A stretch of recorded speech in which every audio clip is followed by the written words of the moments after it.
We're joined on stage now by Caroline Kennedy. Thanks so much for being here. Oh, thank you. Give us a little bit about the backstory of how Senator Kennedy came to be here. Did you know all throughout the day that he was going to be able to speak? Well, I think he's been looking forward to this, all summer, and I think it was just incredible that he actually made it. It wasn't easy, and I think it was a last-minute decision that he was, but there was actually no way that anyone was going to keep him from being here tonight. So he came, from the hospital and just did an amazing job.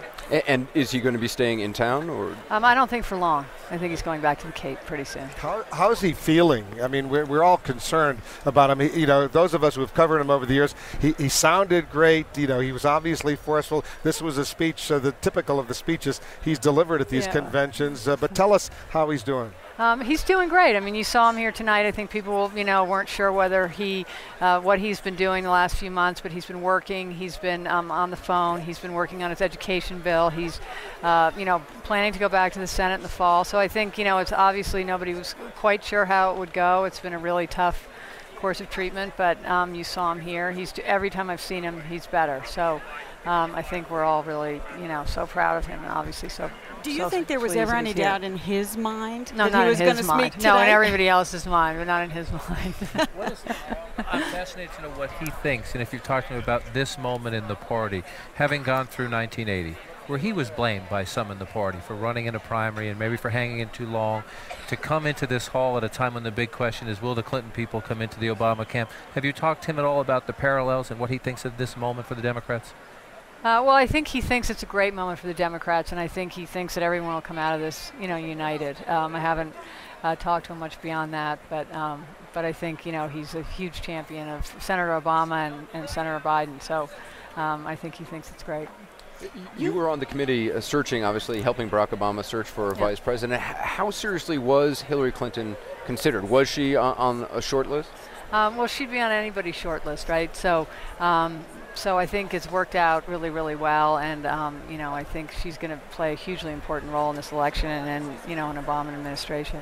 But the decision formally not to go ahead and vet her and ask for the documents and interview her and all of that, which is what you did with Senator Biden and Senator Bayh and Governor Kaine and the others. Well, you know an awful lot about this, don't you? Well, only what. Because I'm not telling you anything else. Okay. But what? Just walk us through that decision. No, I'm not going to walk you through that decision. Why not? It's a confidential process. What is your message to? We've talked to some people tonight who are still Hillary Clinton supporters who plan to cast a vote for her. What is your message to them? Some 27% of Hillary Clinton supporters say they're going to vote for John McCain at this point. I think there's so much more that that unites us as Democrats than there is that divides us, and I just hope that all of them will watch this convention. Michelle Obama did an unbelievable job tonight. Teddy, the values that we all share, and I think hopefully we'll all be united coming out of this convention. Without getting specific, because I know you won't, you have observed Barack Obama up close, not only during the whole vice presidential selection process, but also you've traveled with him, you've campaigned with him. Can you kind of lift the veil a little bit and tell us what you've learned about him that we don't know, that may have even surprised you?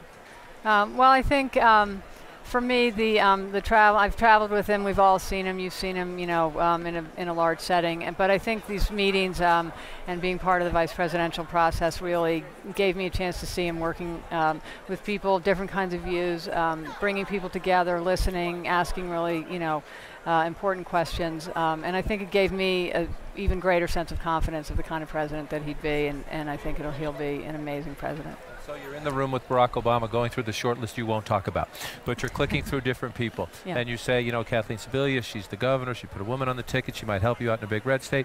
Joe Biden, Scranton, Pennsylvania, you could certainly use some help there. Senator Clinton beat you pretty badly, but remember, Senator, he's the one who said you weren't ready to be president. How does Barack Obama respond when you say that's what we'd have to deal with?